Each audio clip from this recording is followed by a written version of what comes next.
Well, today we're talking with Ashley Owens of Court Reserve. It's a real pleasure to have you, and we're excited to talk about Court Reserve.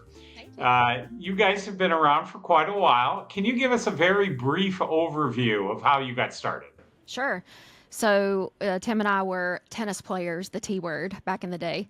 And we drove 20 minutes to a club and waited, whiteboard, no technology, no software, no visibility. So we decided to create a booking platform, and so we did.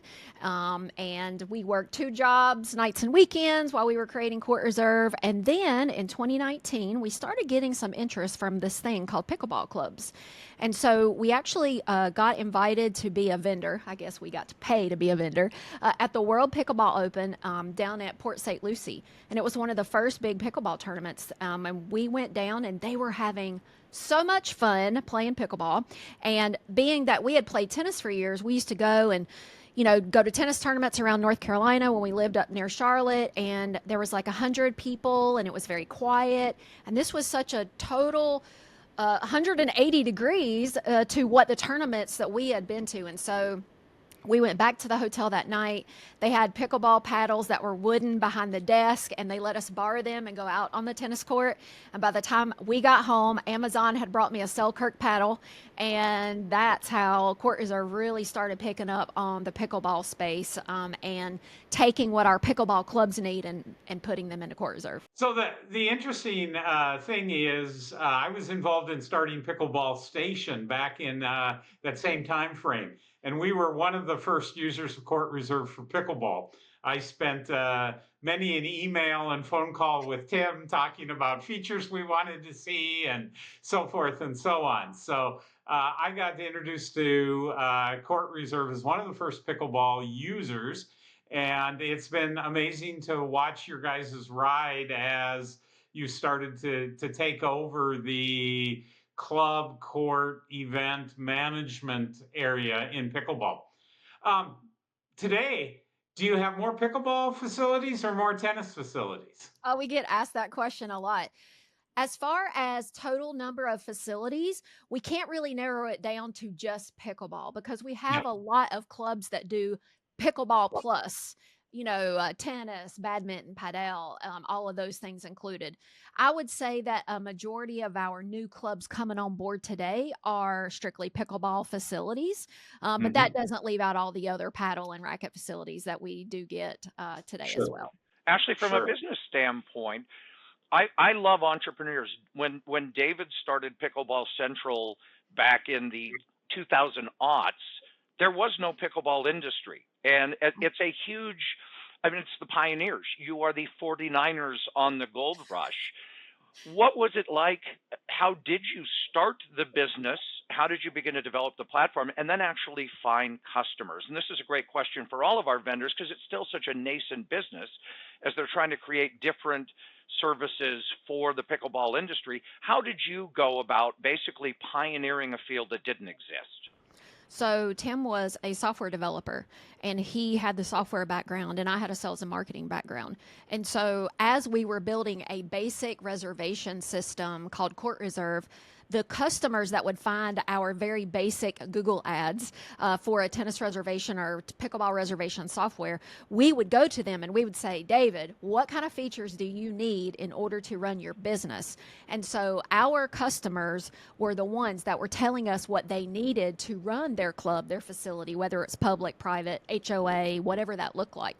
And so over the last 8 years, we still continue to put in the features that our clubs tell us to do. And so from that standpoint, it was really a blessing that we had such great customers early on that helped us develop what is now today a full comprehensive software management platform for, racket and paddle sports. And did you bootstrap that yourselves? Yes, we did. All day, all night. Well, David, I'm curious for you too, because this is great for so many entrepreneurs that I've met in pickleball in the last year. They are bootstrapping. They haven't been in pickleball before because their little idea didn't exist. How did you both go about building that business from nothing What are some of the things that just, you can look back on and remember when it was just, in David's case, in his living room, and in your case, I assume your living room or your home office, whatever?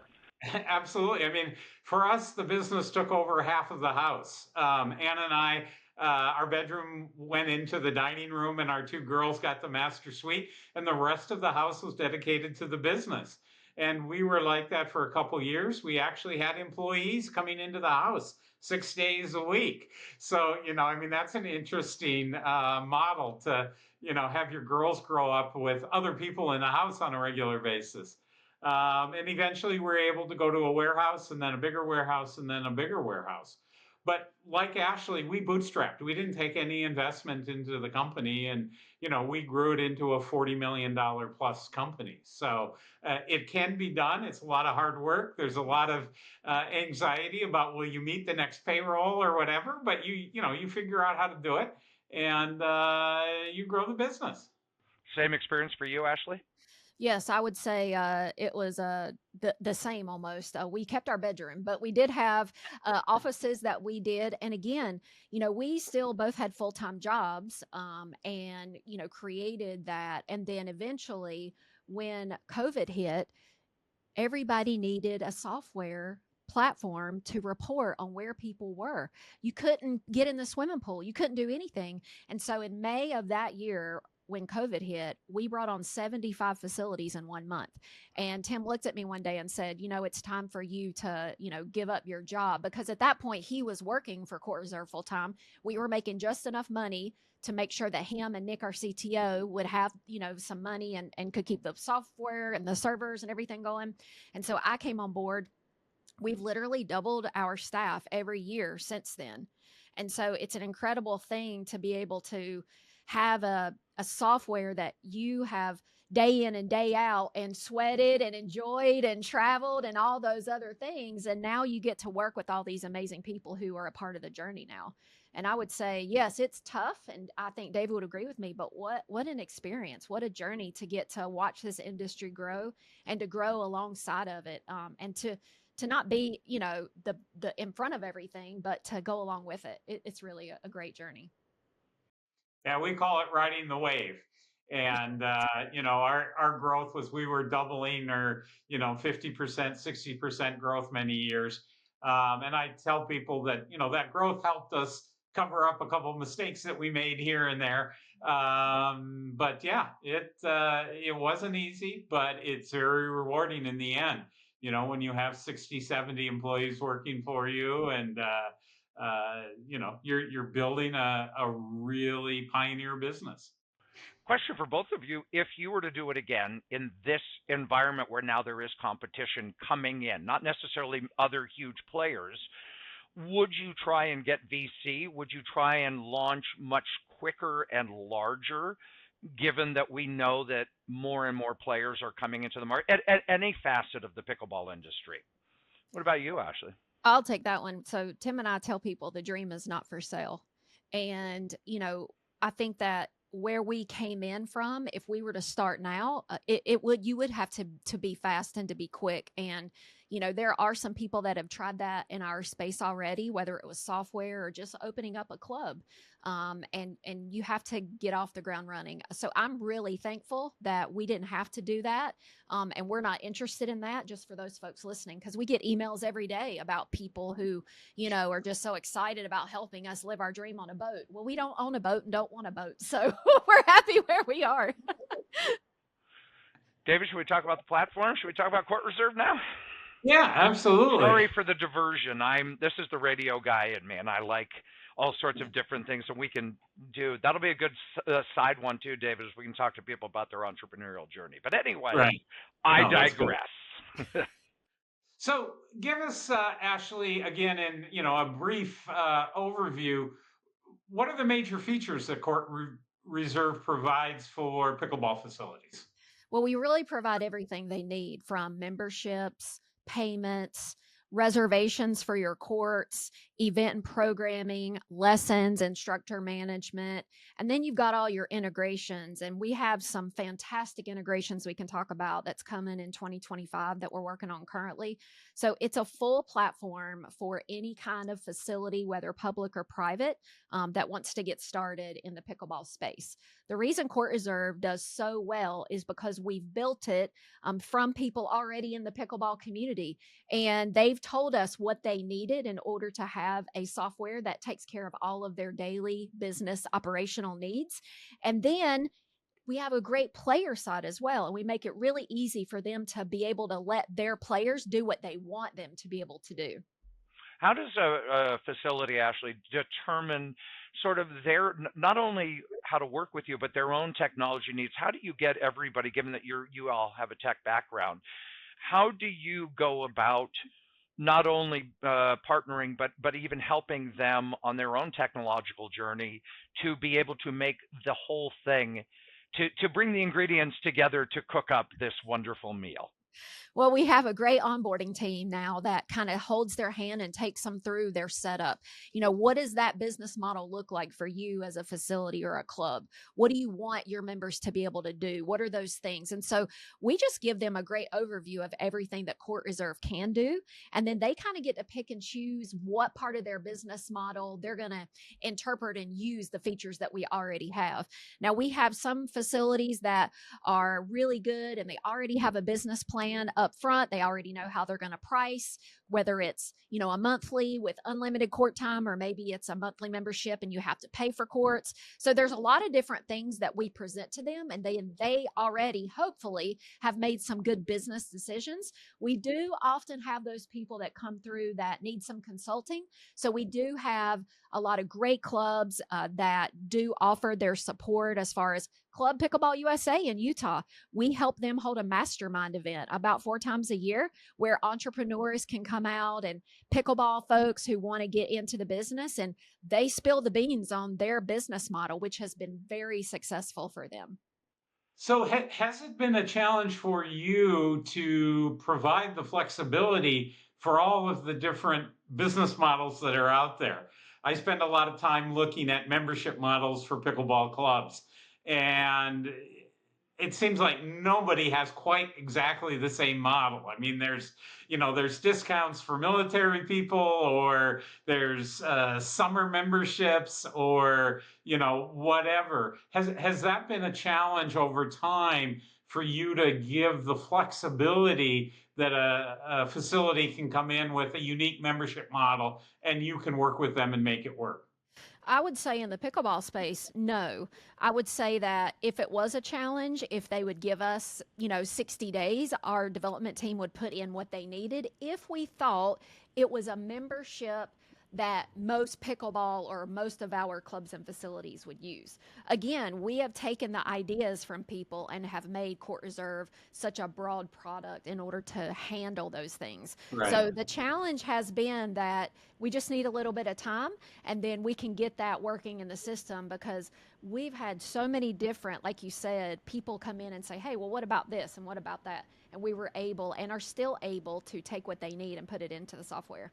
For those of us, Ashley, who I've been involved with a number of facilities, as has David, one of the, if you would say, knocks in the past on Court Reserve would be, well, it doesn't do X, Y, or Z. It doesn't quite work the way I need it. And you'd hear people complaining, which is understandable.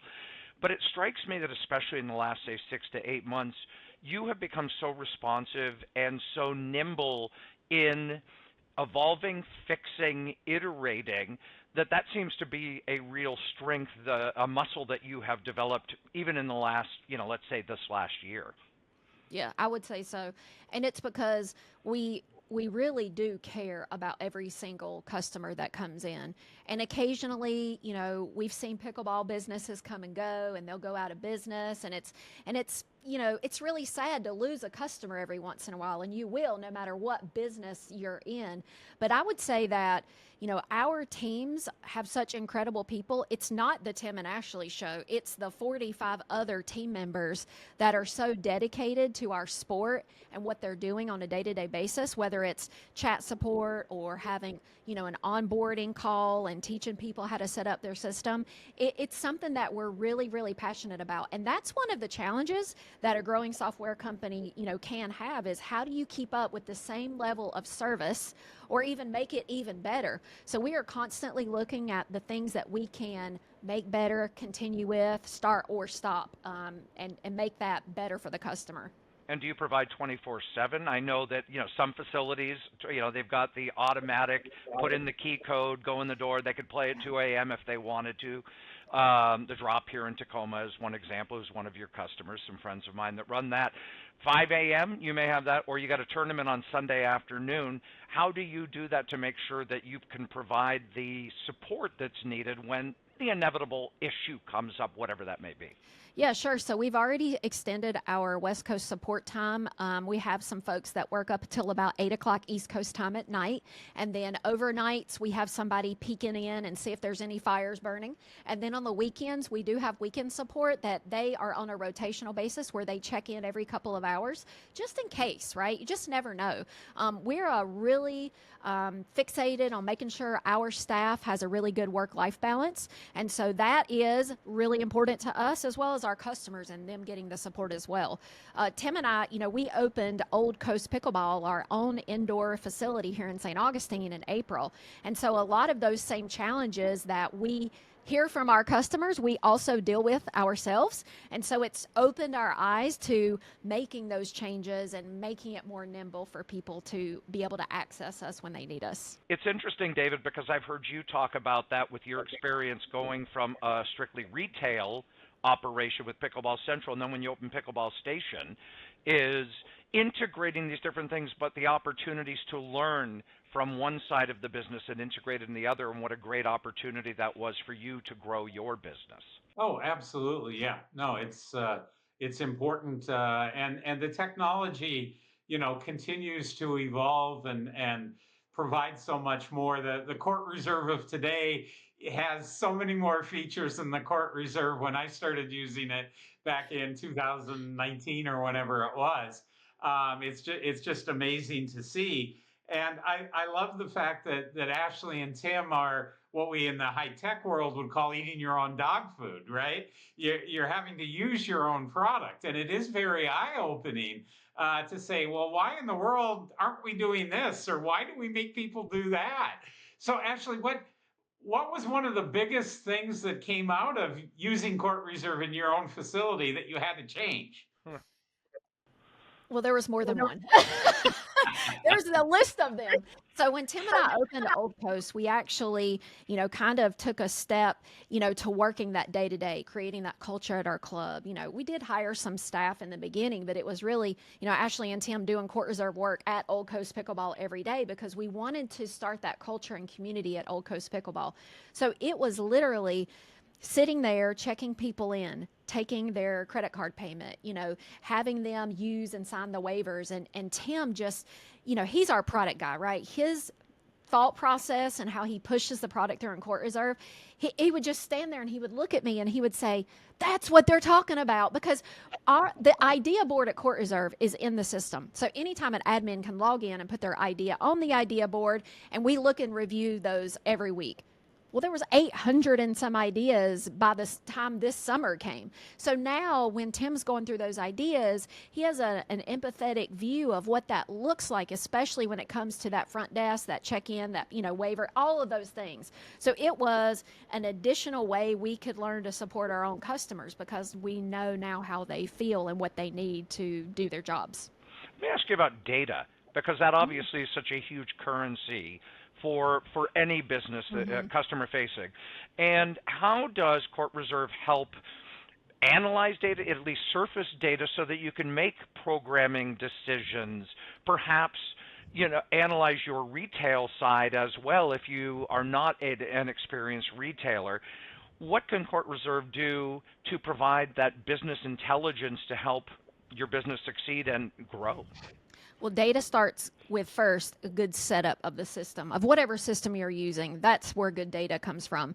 And it also comes from the experience of our team who says, hey, you don't have to check your players in, but if you do check your players in, then you're going to be able to look and see how often, Sally was there, how often she used your facility, what are the different types of things she did at your facility, how much money did she spend at your facility, when's the last time she stepped foot in your facility. All of that allows for administrators to make really good financial decisions because we all have to make money in the end. We have to pay the light bill, the people, the staff, the payroll. And so again, Court Reserve, we're very serious. I think there's almost 30 reports that people can pull out of the system, run any kind of filters, day, quarter, month, year. And Tim and the product team, drum roll, they are currently working on almost a CRM as such. We're working with a company that has built an entire integration.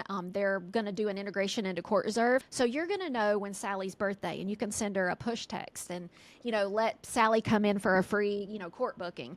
You're going to be able to see how much Sally was worth to your club in the last month, who your highest spender is at your club.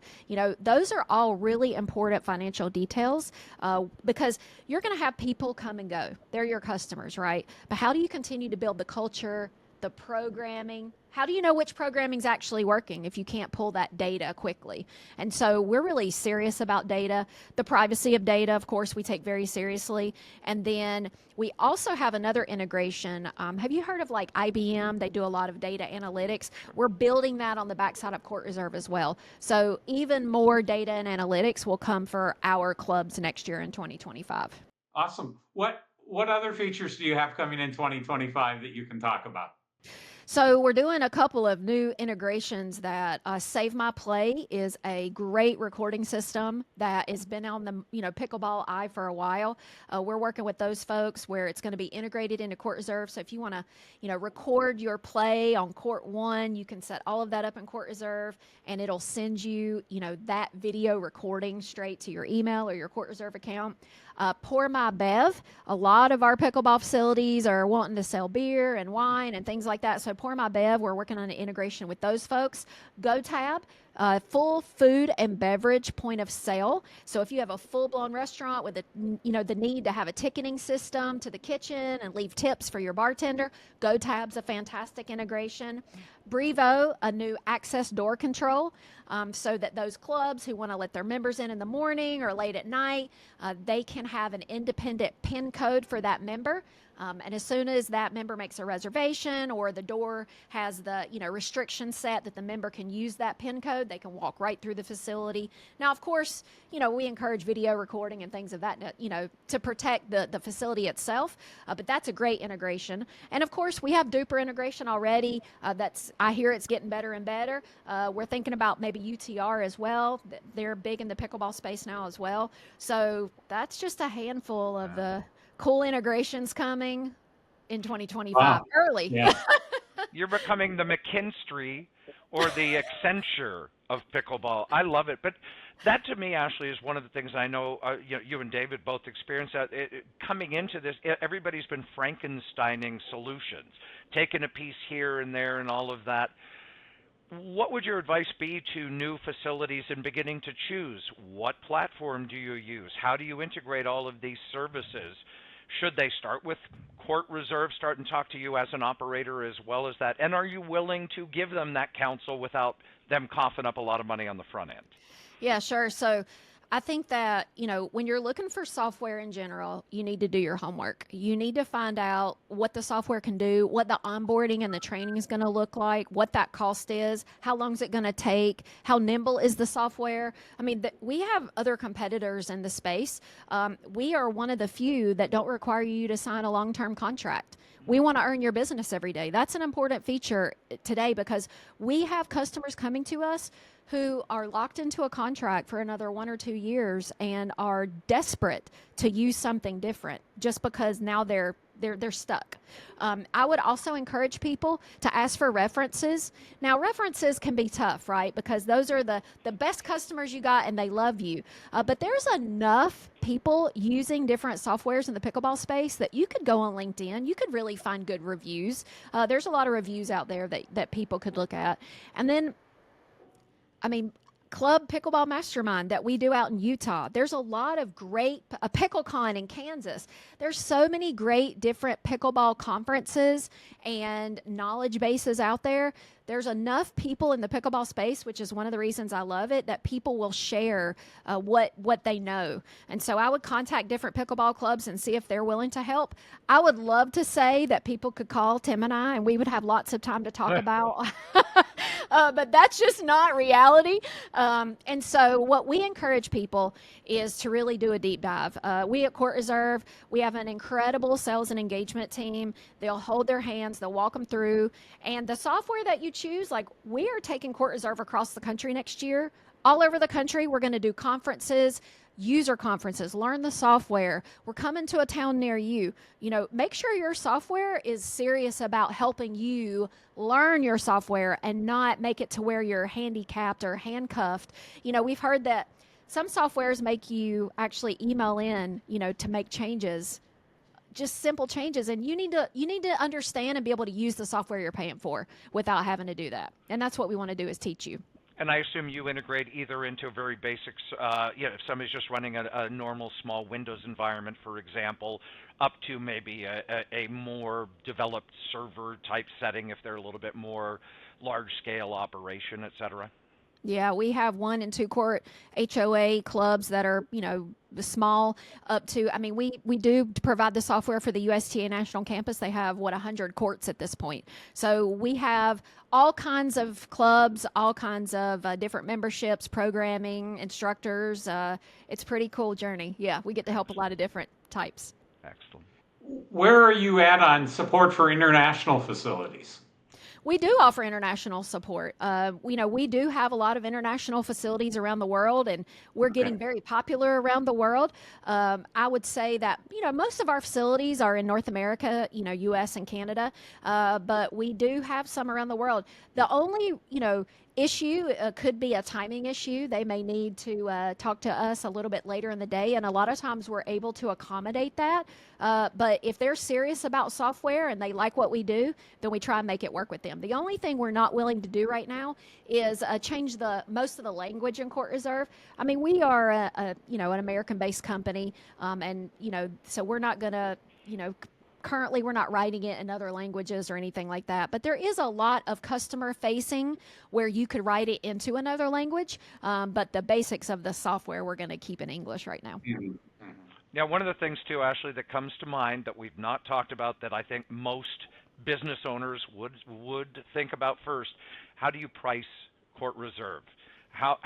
What is cost going to be? And Sure. then, of course, obviously, we know the value you're going to deliver, but what's that ROI there? Sure, they can actually, our pricing's, you know, it's out there. You can go to courtreserve.com/pricing, and we have 4 buckets, and you pay for what you use in Court Reserve. So if you don't need but a couple features, you can be on our lowest tier, starts at $99.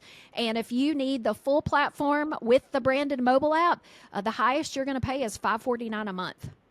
You talk to a lot of pickleball facilities, and you know, when you're out traveling, you're at trade shows, your own customers, etc.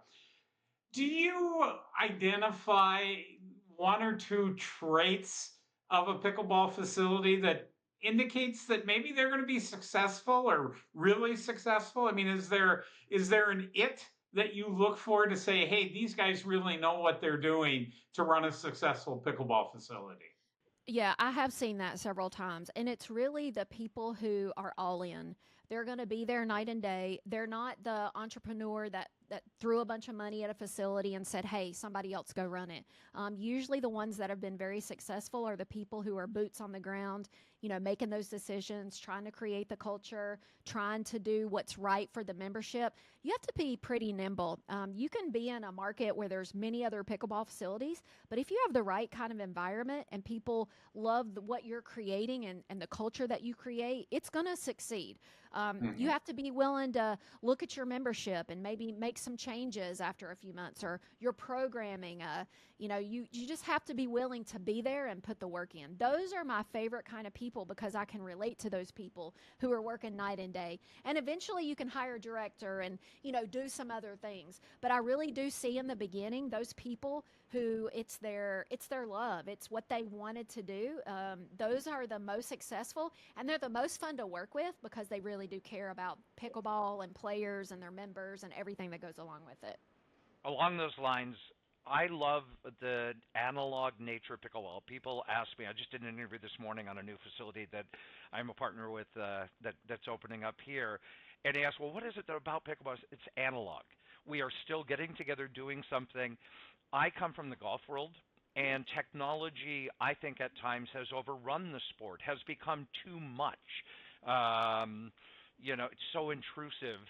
Where do we draw the line so that we preserve that heart of pickleball? Because David is somebody who inspires me every day because he maintains that OG spirit of pickleball. Yeah, I have seen it also in software where there are companies who want you to be able to just 24 hours a day, not even have anybody at the front desk. Your customer just walks through the door, they just hit the court. But that's not who we are. And I think the best spirited places of pickleball are those who want to create that culture of being at the front desk and community. I mean, look at all the weddings and the babies and all the support that pickleball people do for each other in our sport today. I love reading the newsletters that it's the heart of people, and that's what's great about our country and everything that goes along with that. And that's what the heart of pickleball is too. And so our technology is always going to be people first, so that, technology's great and we can make it work, but I still would rather have people in the building than not, for sure. So pull out your crystal ball, Ashley, and tell us what's a big trend going to be in pickleball facilities in the next year or two? Is it the addition of padel courts, or what are you seeing? What do you think is going to be happening? We see Padel is making a run for it, not only in just pickleball, but in a lot of different facilities. I'm not sure if they'll go pickleball and Padel, but it could for sure. I see AI being used a lot, so AI and software, that's going to be good. AI and coaching. AI and cameras and recording and things like that. Almost being able to hit the court, have an AI recorder record you and give you a snapshot or some feedback of your shots. I do see that coming. I see pickleball trending around the world in different countries and more people playing. So I think there's going to be a lot of cool technology that comes out in the pickleball space. That's about as far as crystal ball. You should get Tim on this because Tim could talk all day about his futuristic crystal ball and what he wants to see in pickleball. In many cases, it's becoming important to have additional revenue sources other than just your membership or your court fee. And you mentioned a few with, the beer, the food, or Save My Play, that a facility can charge extra for that type of stuff. Do you have other things that you're seeing out there that clubs are implementing to give them additional revenue streams? Golf simulators. I've seen that a lot lately. Yes, pickle and golf has been. In fact, if Tim Owens gets his wish and we have a second Old Coast pickleball, it will be pickleball and golf sims for sure. I do see, there's a million point of sale items on the market today, enough paddles and balls and shirts and, wraps that could keep us all. So I do see, more and more people trying to figure out exactly what they need to put in their point of sale. Leagues inside clubs are huge too. Not that people don't go play in tournaments anymore, but just having their 6 or 8 week league at their own facility, that's a great way to drive additional revenue because we see, people paying $175, $225 to play in an 8 week league, and it's an opt-in flex league, right? So you may not even get to, you may be at grandma's house 3 weeks out of that 8, but you're still paying up front. That's great money for the club. We see a lot of people, especially in Court Reserve, using packages of lessons and packages of court time because they're actually getting that money up front. So they're able to drive some revenue when they need it. So that's another thing that we're seeing as well. Interesting. You know, one of the things I love too, Ashley, just as a player, is that I play all over the country, and I love that I can go into my Court Reserve app and that I can go just to Court Reserve, and I don't have to download a separate app for a separate facility. And I just think that this is just more personal. I love the integration of that and the way you can tie in all the different clubs. I think that is huge. And I would think as a promotional tool, if you will, my ability to do that instead of 2 years ago when I had to get on Meetup, Facebook, Reddit, and where can I play? What can I do? And was also disparate. So anyway, that's just a big shout out as a user. I love that feature. I love that comment because we actually are considering next year in 2025 creating the Court Reserve Player Network in some way. So you could actually pull out your Court Reserve, and even if you don't know where a Court Reserve club is, you could actually find one by using that app in a local area that you are. So people are constantly giving us such great ideas, and it's just figuring out which great idea to put in Court Reserve next. Well, that's awesome. Ashley, thank you so much for coming on board. You have been, you and Tim and your team have been, key drivers to the growth of pickleball facilities, and that drives the sport. And it's just awesome to see what you guys have built, and we're anxious to see what happens in the future with new stuff as well. So thank you very much. Thank you. It was my pleasure. Thank you.